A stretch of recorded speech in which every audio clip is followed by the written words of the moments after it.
So I've been a bad friend before, and you definitely have too. I'm tired of these conversations when people talk about like they don't have any friends or whatever. They're unaware about the part that they play in it. Because if it's like if you really gonna care about like why you can't have friends or can't keep friends, then you do need to realize that you play a part in it. I'm not automatically saying anyone's a terrible person or anything. However, I'm saying that you can be like the enabler. You can continuously like have a boundaries and enable other people's behaviors towards you. You're able to do that. A lot of people are out here just completely unaware of like how they treat people and how they act. And I was definitely one of those people, and I'm still working on myself to this day. I'm not perfect at all. I come from a family of bullies. Them niggas is bullies, like, and I was like a child, and it's like I was like joking with people and just also being kind of harsh and rude, but like I wasn't aware of it because that's just how they were. It took so much trial and error, and it's just really unfortunate how I've had to like I'm like going through certain things and like not being aware because it's like, oh my gosh.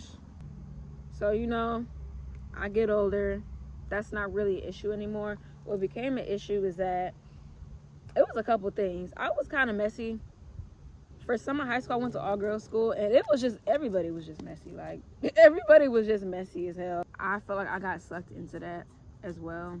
I didn't understand and know like the concept of boundaries. And if you grew up black, a lot of black kids, like majority of black kids, were not allowed to have like boundaries and privacies. Got mothers reading the journals and stuff, and like busting through the door.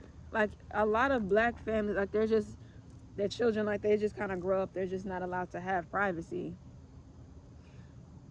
and that definitely like messes with your concept of boundaries or whatever. And yeah, I didn't grow up very respected, so it's just like naturally I befriended people who were just like the motherfuckers in my family. Like, I was just like friends with people who like didn't give a fuck about me. Like middle school, elementary school, high school, like these friends were like bullying me and like picking on me and like talking about my weight, talking down on me and my physical appearance, talking behind my back, being hella manipulative and jealous and envious. Like I was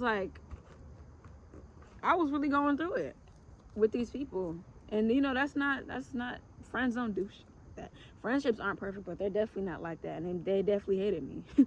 But when you're not operating on a frequency of love, like when you don't love yourself, when you don't know what it means to like you don't have respect and boundaries for yourself, all that stuff leads into like like the love you have for yourself. Like you attract that. And that's the thing, like your family wounds could definitely show up in your friendships. People don't talk about that. Y'all always talk about how that shit shows up in relationships. Y'all don't ever want to talk about how you can befriend basically like your family in like another font.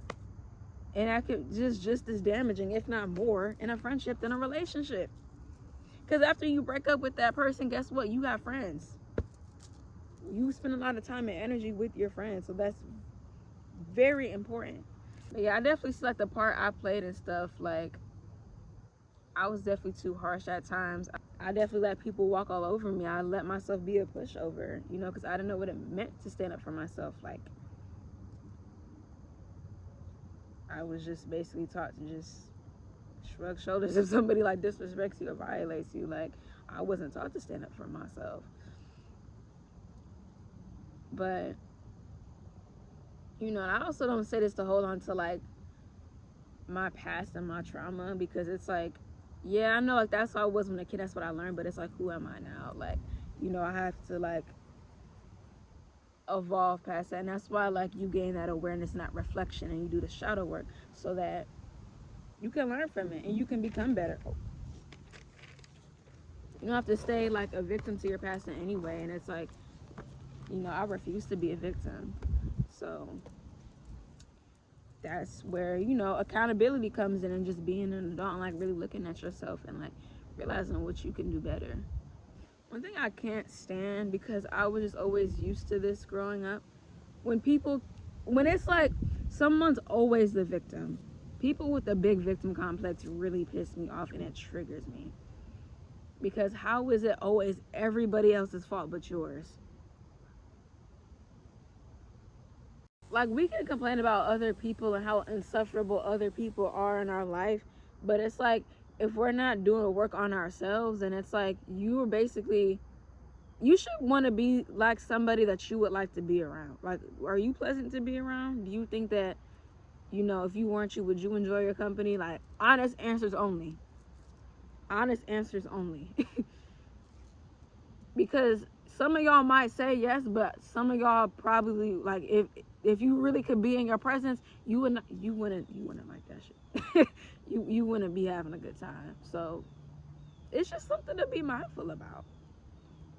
My mother she told this to me, and she would tell this to other people: you carry you with you wherever you go. So yeah, the city you might be in may be trash, your work environment might be, you know what I'm saying, like your family might be crazy and all that, but it's like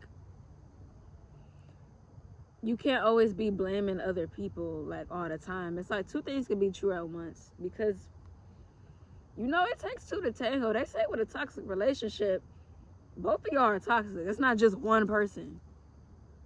And even if you may not be doing anything, you're still enabling that person. So it's like, yes, both of y'all are toxic. That's why y'all found each other. Both toxic. That's the whole reason why it's going on. So yeah, I hope you took something from this, because this world needs to change by tonight.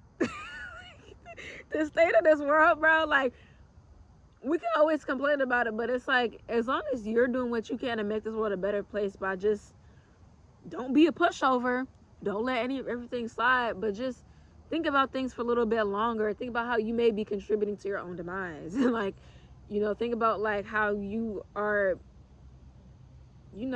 what kind of energy are you bringing and like contributing to like your relationships and your environment. Like, really think about this kind of stuff.